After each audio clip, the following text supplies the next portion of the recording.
for that matter, and he took the fight low. He didn't go too high, and it paid out. The player on the high ground got the headshot snipe from AV, or body shot snipe. It's heavy snipe. It doesn't matter. So you've got to be careful how you take the fights, not just what fights you take. You can't just go free range and go as high as you want. So now we see a fight breaking down outside of Slurpee, though. Unknown is going for this. Unknown and Ronaldo. This is going to be a big one. Unknown only gets a 22 tag. He's only got the green pump. Not really the weapon he'd want going into this fight. We'll see how they can play it out. We said they're going to tone back the aggression, but it does not look like it here. He's trying to make his way into this box. He does not care. This is the good spot, though, right now. It's very rare to get third party here. There's not a lot of POIs to be rotating near here, so you can see the confidence of Unknown staying on the high ground, not too worried to box around him. But it looks like they might disengage. No, another player on the high ground. You can take these early fights at Slurpee knowing you have that much shield to spare. And here it is. They're going back to get it. This might be a little difficult. Another push. Chap and AV on a fight, getting aggressive. They're taking the fight now. He's got the minigun out. I talked about earlier about who runs the minigun. It looks like this is what works. So Chap can apply the pressure. AV trying to get into the box, trying to apply some of that pressure himself. I'm sure he's got some kind of a strong shotgun there. AV's aim is absolutely deadly with it. He's trying to find their way. No, looks like they're going to disengage. I think they realized the team was pretty decent. They saw zone pull very far towards that northwest. Need to be careful. They got their tags. They're going to disengage. And look at the loadout. Look at the ammo too. He has over 600 mini ammo to apply pressure late game. Has the launch pad as your guarantee from Grotto. They're looking so good after this fight. He pops his big pot and that's all it really cost. Well, let's not forget who we're messing with here. This is Unknown and Ronaldo. They see people in front of them. A lot of the times, a normal duo held back, with these guys, bullet straight through the box, right in there. The pump shot hitting for always more than 150 if it's Ronaldo or if it's Unknown. Yesterday, Ronaldo actually carrying the brute strength of the duo in early games, in mid-game fights. Just opening up boxes, getting the initial elims, and then Unknown coming in to clean up. Here it is. That first shot comes in. He just knows when people peek. Uncharacteristic. There's no shield break. They're trying to go back, right? At the same time, though, you say the bullets to get in the box. He doesn't have the bullets to do it. He has 19 AR ammo, only 88 SMG ammo. He's got a few shotgun bullets. They're real shambles. I think they need an impact frag for a number of reasons. They need a bit of a mat refresh, but they need some ammo refresh. This is the problem with taking that early fight in Slurpee. It was free tags if you had enough ammo, but they went through it all. An opportunity to get tags. No, they're only 200 damage above Storm Surge. That's not a lot in the grand scope of things. In 1 or 2 zones, that might just be completely neglected. They might be just down to 0. From west. Yeah, they got the heavy sniper, the minigun. They got what they need to do damage, but it's going to be tough. Good call.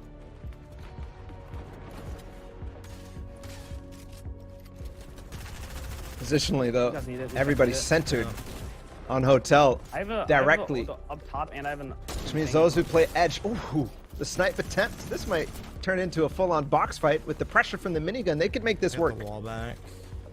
This wall over here. They could. The minigun wall take is actually huge. You've been seeing AV and Chap do it a lot. Chap sprays the minigun. AV just holds the wall, takes it. It's insane to do. It's very hard with how fast the minigun applies the damage to the builds, but they pull it off insanely well. Again, this team has dropped the same POI over and over and over again. They know how to play with the minigun. They do it almost better than any other duo. We see it pulling now far south for the half-half, which means Unknown may have actually got a reprieve here. That's exactly where he was, so maybe he's sitting okay in this next zone. I have to imagine he needs to take a fight, but this could be how he does it. Follow those guys. And not even them. These guys right now, their roles so interchangeable. While Chap farms out, AV is the one actually dictating exactly where to go. And while they stay safe, Crims and Kaz are actually gaining so much for this portion of the map. Not building a single time. Crims, possibly the perfect rotation at the perfect speed.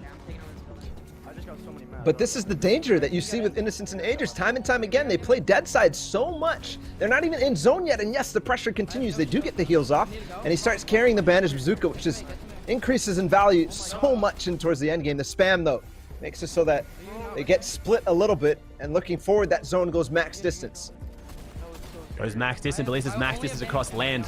Not going across water just yet, so a lot of these teams might be okay. Limass opens up the box. Their elimination right now would be massive. They are on dead sides. They know they have this player in the box in front, and there's not too many people around them if they want to take this box fight. But I mean, I guess there's 48 in this zone. There's pretty much someone near you everywhere. We see someone does have the high ground in that position, and they get zone as well. I don't know whoever that is, but they are going to endgame in a beautiful position in that metal 1x1 up there.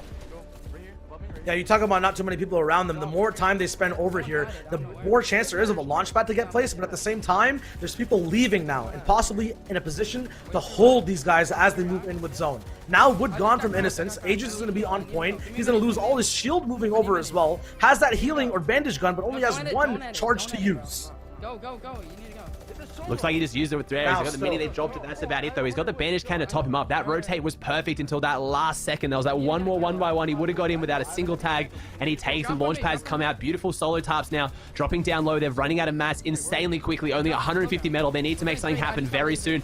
Oh, and he goes down to 8-6 health, I believe it is. He's only got one use on the bandage can. They have to get in. Shoots his teammate. You can tell he is panicked right now. Composure is breaking. They're rotating. They're still not in zone. He's just using every single bandage cannon he can. I think he actually hit Innocence with that one. He's got to rotate through and see how he takes it. There's no one around, and they're looking for the frag, and they can't find it. There's no one around them on low ground. They get taken out. Is this going to be both of them, though? It looks like someone went down next to as well, though. Innocence picked up an elimination. He goes down to Assault, of all people right now. Looks like Innocence is going to try and clutch this one out. He's on the low ground. He's not looking the best situation, but he made it into zone. They get rotating, though.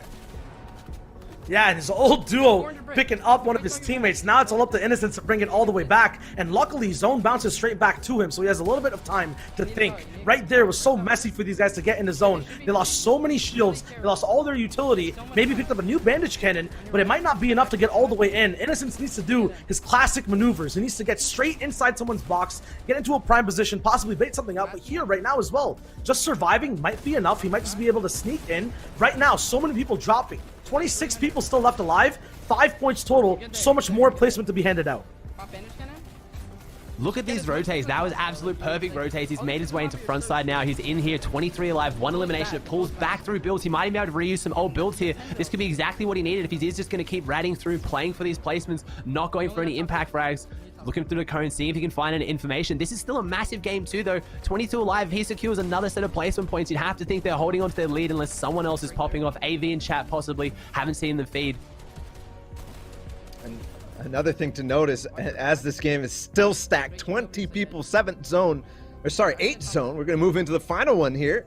It also means that height is possibly going to be so strong because they're moving over old builds over and over. And one thing you don't hear is that grappler. Yeah, just listen to the server right now. There's no sounds, there's no minigun, no grappler. Is that a possibility of kind of thinking that chat might not be in the game? He had 600 ammo, now nowhere to be found. There were so many options for a grappler to be picked up, but none of them are here at all, Austin.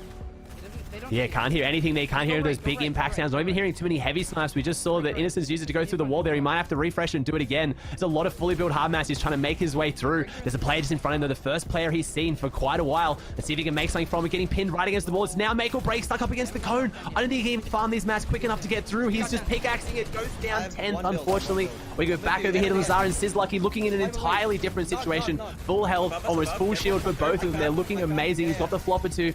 Not even choosing to use it. And in game 1, you saw Agers clutching up.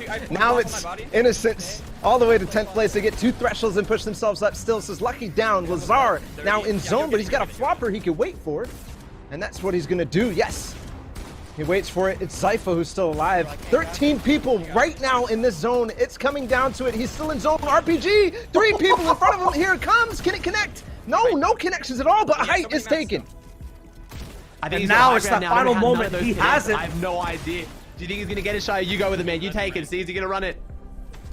He has all the mats available to him in this moment, has the RPG. Now it's actually going to be blocked by a layer that's right below him. He has the connection. 200 mats, though. Just a few rockets left. This is the last one. He only has a blue tack, so if there's someone with a purple pump, it's going to be impossible. There's one knock. It might be a 1v1. The beam's there. He finds the angle. Doesn't connect. Now drops down. And that's the tack to take the game. Game 2 momentum. Sizz and Lazar are not at the bottom of the pack now. They are... What's in this game? Here's AV and chat's perspective.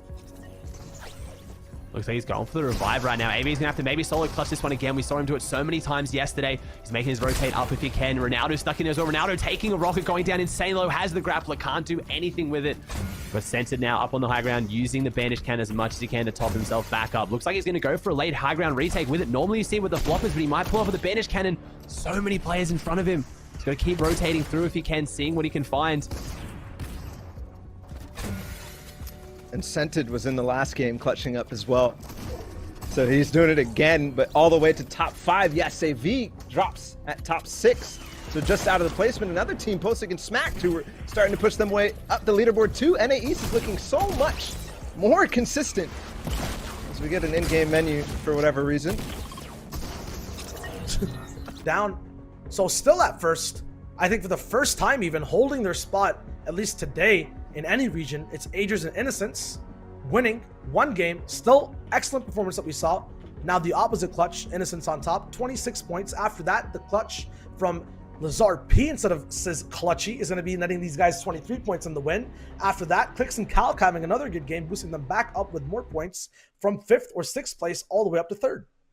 And if you open Fortnite Tracker, this is actually going to be the optimal way to look at these leaderboards, because Clicks and Calc also looking very consistent, top 10 performances in both. But this one was a 4th place in 6 Elim game. Av